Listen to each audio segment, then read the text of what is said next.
అనిల్ కుమార్ యాదవ్ అంటాడు, మీరు నిబంధనలు పెట్టుకుండా ఉంటే 3,000 మంది వచ్చేవాళ్ళు అంట. అక్కడ 3 ఎక్కడ ఉంది బాబు?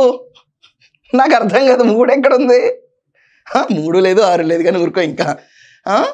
ఎనీవేస్, ప్రసన్న కుమార్ రెడ్డికి ఆదరణ ఎంత ఉందో దీన్ని బట్టి తెలిసిపోతుంది. దాని తర్వాత కాకాని గోవర్ధన్ రెడ్డికి ఆదరణ ఎంత ఉందో దీన్ని బట్టి తెలిసిపోతుంది. అనిల్ కుమార్ యాదవ్కి ఆదరణ ఎంత ఉందో దీన్ని బట్టి తెలిసిపోతుంది. అండ్ వెరీ ఇంపార్టెంట్లీ జగన్మోహన్ రెడ్డికి ఎంత ఆదరణ ఉందో దీన్ని బట్టి తెలిసిపోతుంది. It is a litmus test of deceiting people's trust. Deceiting, ఇది పచ్చి మోసం అంటారు ఇలా వేస్తే. నేను తప్పైతే I'm ready to apologise for this. But ఎవరికైనా కూడా బంగారుపాలెం మార్కెట్ యార్డ్ తీసుకొచ్చి నెల్లూరులో పెట్టిన ఘనత నీదేనమ్మా. వైఎస్ఆర్ కాంగ్రెస్ పార్టీ వాళ్ళకి పాదాభివందనాలు.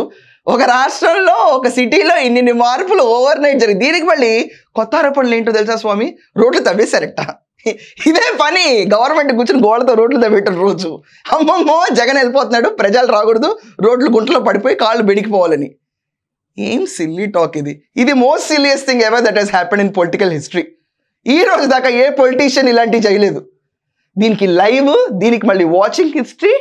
అండ్ ఏం చెప్పాలండి ఇంకా, it's an utter failure trip నా దృష్టిలో అయితే.